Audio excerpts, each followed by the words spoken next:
Assalamualaikum warahmatullahi wabarakatuh. Perkenalkan, nama saya Hilma Kurniati dari Politeknik Negeri Jember, jurusan Produksi Pertanian, Program Studi Teknik Produksi Benih, NIM A41181161. Nah, di sini saya akan menjelaskan atau melakukan sedikit penyuluhan tentang dampak dari ulat gayas dan bagaimana cara kita menangani ulat gayas atau uret. Selanjutnya adalah latar belakang.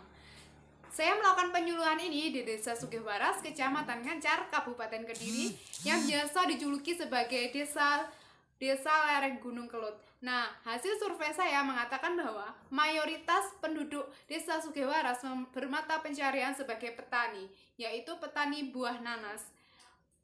Yang mereka keluhkan di sini adalah keberadaan ulat gayas yang sangat mengganggu karena keberadaannya sudah terlalu banyak yang mengakibatkan hasil tanam atau hasil panen mereka berkurang. Ulat gayas biasanya menyerang bagian akar dari sebuah tanaman yang masih muda, dan pada saat menyerang beberapa hari kemudian tanaman tersebut akan mengering dan kemudian akan mati. Kita masuk ke slide selanjutnya, yaitu uret atau gayas adalah tahap larva dari serangga anggota Ordo Coleoptera. Uret biasanya ditemukan di sekitar sisa-sisa sampah atau di dalam tanah yang mengandung banyak bahan organik. Beberapa uret juga dijumpai di dalam batang pohon sebagai penggerek. Nah, di Indonesia, ulat gayas sering menjadi hama utama pada pertanian lahan kering, seperti tebu, jagung, nanas, dan sebagainya.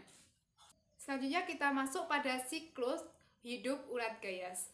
Ulat memiliki siklus hidup sempurna, yaitu telur, larva, pupa, dan dewasa, yang terjadi selama 2 tahun. Kumbang dewasa muncul pada pertengahan bulan Juni. Nah, kemudian kumbang masuk ke dalam tanah untuk bertelur. Telur akan menetas menjadi larva instar 1 antara 7-10 hari. Larva instar 1 akan makan akar rumput selama 2 minggu. Kemudian ganti kulit menjadi larva instar 2. Dalam 3 minggu, larva instar 2 makan akar tanaman. Ganti kulit dan menjadi larva instar 3.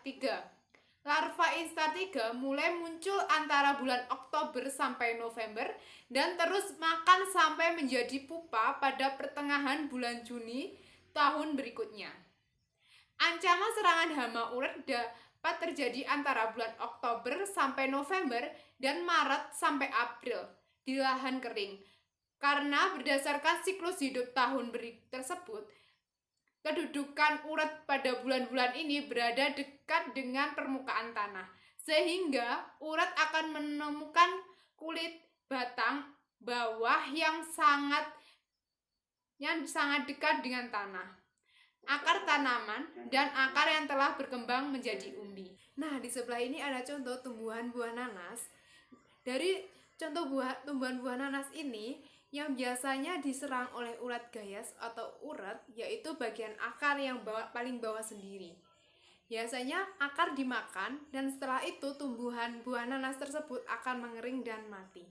Cara mencegah hama uret. Yang pertama, dengan cara pengolahan lahan yang tepat. Hama embuk sebenarnya memakan sebagai bahan organik dalam tanah yang mengandung nutrisi bagi dirinya seperti sisa pengomposan bahan organik. Namun, jika ia memakan akar tanaman muda yang mengandung banyak nutrisi, maka ia akan memilih untuk memakannya karena di dalam akar tanaman terkandung banyak nutrisi dan cairan yang akan mempercepat pertumbuhan tubuh hama embuk itu sendiri. Maka dari itu, pembersihan lahan seperti dari gulma juga sangat berpengaruh karena akar-akar gulma bisa sebagai bahan makanan uret. Maka apabila gulma itu makin banyak, maka persediaan makanan untuk hama uret itu juga makin banyak. Maka dari itu kita harus membersihkan lahan dari gulma-gulma. Yang kedua yaitu kelola pemberian pupuk kandang dan pembersihan kebun. Kehadiran hama uret di lahan pertanian biasanya melalui pemberian pupuk kandang yang kurang sempurna pembuatan atau kebersihannya, sehingga membawa telur atau larva instar dari awal. Maka dari itu, untuk mencegah kita harus hati-hati dalam memilih pupuk kandang. Jangan sampai kita berikan pupuk kandang yang berkualitas jelek dan tidak sempurna proses pembuatannya. Bersihkan selalu area kebun tanaman kita. Jangan sampai sampah atau daun-daun berserakan di sekitar tanaman atau lahan kita. Yang ketiga yaitu pengendalian dengan pengumpulan imago secara manual. Tujuannya untuk memutus siklus hidup ulat dengan membunuh sebanyak mungkin kumbangnya. Namun perlu diwaspadai, gerobyokan ini bisa gagal apabila kumbang-kumbang yang tertangkap telah meletakkan telurnya. Pengendalian ini dilakukan pada 2 minggu awal musim hujan, biasanya pada bulan Oktober sampai pertengahan Desember. Yang keempat, penentuan saat musim tanam. Ancaman serangan hama urat dapat terjadi pada bulan Oktober sampai November dan Maret sampai April di lahan kering. Maka dari itu, penanaman pada bulan-bulan tersebut lebih baik dihindari karena hama urat gayas atau urat sangat suka terhadap akar yang masih muda. Selanjutnya adalah cara membasmi hama urat dengan bahan organik, yaitu yang pertama yaitu dengan menggunakan jamur Metazinium anisopliae. 1. Langkah pertama yaitu untuk memperoleh bibit tersebut lebih baik kita membelinya daripada mencarinya karena lebih efektif. Yang kedua, mencampurnya dengan pupuk kompos ataupun pupuk kandang untuk nantinya dijadikan pupuk dasar. Kondisi campuran tersebut cukup basah sehingga jamur cukup berkembang. Yang ketiga, selanjutnya tutup pupuk dengan menggunakan terpal atau plastik, biasanya selama 2 minggu setiap 5 hari sekali. Pastikan Anda mengaduk adonan pupuk tersebut. Setelah sudah 2 minggu, pupuk tersebut bisa dijadikan sebagai pupuk dasar. Dan tahap yang kelima, sifatnya sebagai agen hayati, akan terus berkembang saat kondisi tanah cukup lembab. Cara ini bilang efisien bahkan ramah lingkungan sehingga mulai dipopulerkan akhir-akhir ini. Dapat disimpulkan bahwa apabila kita sudah melakukan pemupukan dasar, maka jamur Metazinium itu tetap akan berkembang apabila kondisi lahan atau kondisi tanah itu lembab, sehingga perkembangannya cukup cepat. Cara yang kedua yaitu mengatasi hama urat dengan bawang putih. Nah, untuk kali ini akan saya praktekkan.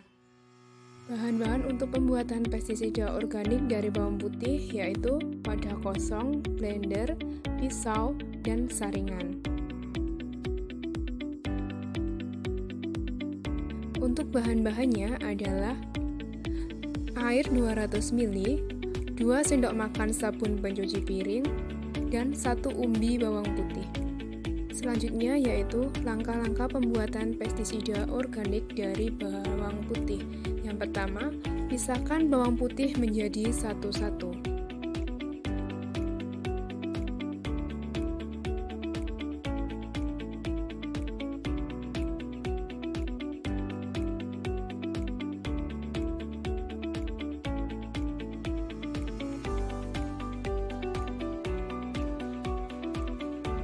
Langkah yang kedua yaitu ekstrak atau buang kulit bawang putih.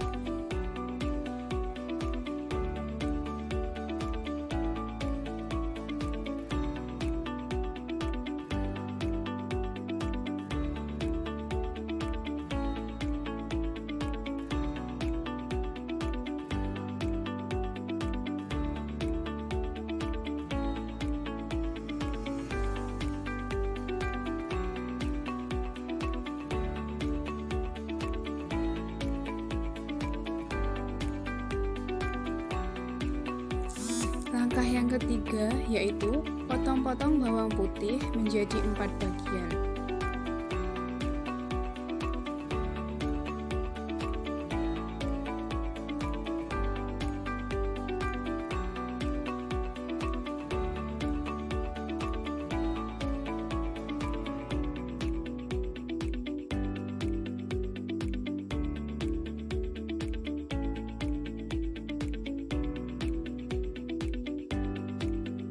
Lalu, tambahkan air putih agar mempermudah saat penghalusan bawang putih. Langkah yang keempat yaitu blender sampai bawang putih benar-benar halus. Langkah yang kelima yaitu pindahkan hasil blenderan bawang putih ke dalam wadah bersih.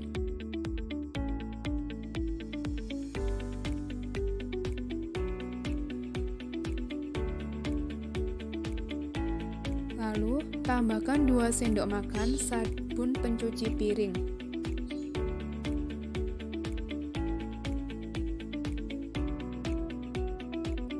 Lalu, aduk sampai kedua bahan merata.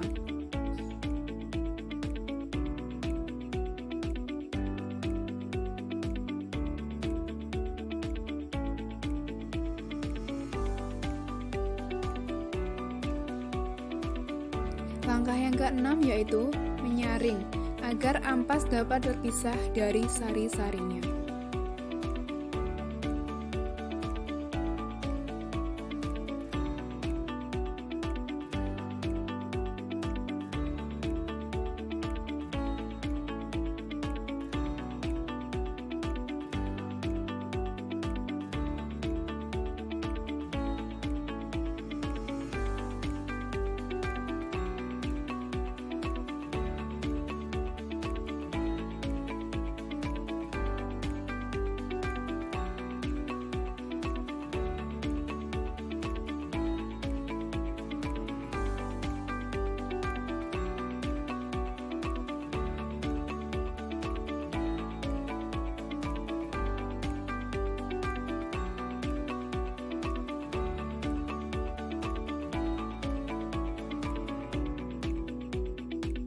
Lalu diamkan selama 24 jam.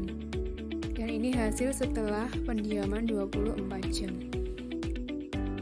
Lalu tambahkan 200 ml air dan pestisida organik dari bawang putih siap digunakan.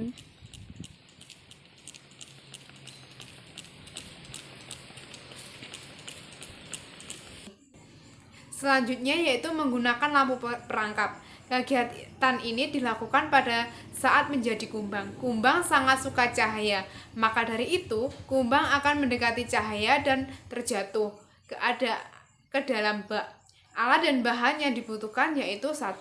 Lampu 10 watt, 2 kantong plastik, 3 corong, 4 rangka perangkap. Selanjutnya letakkan lampu perangkap di lahan dan nyalakan mulai 6 sore hingga 6 pagi.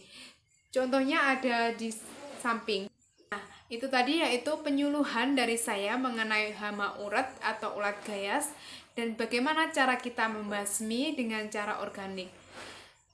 Sekian penyampaian dari saya. Apabila ada salah kata, saya mohon maaf yang sebesar-besarnya. Wassalamualaikum warahmatullahi wabarakatuh.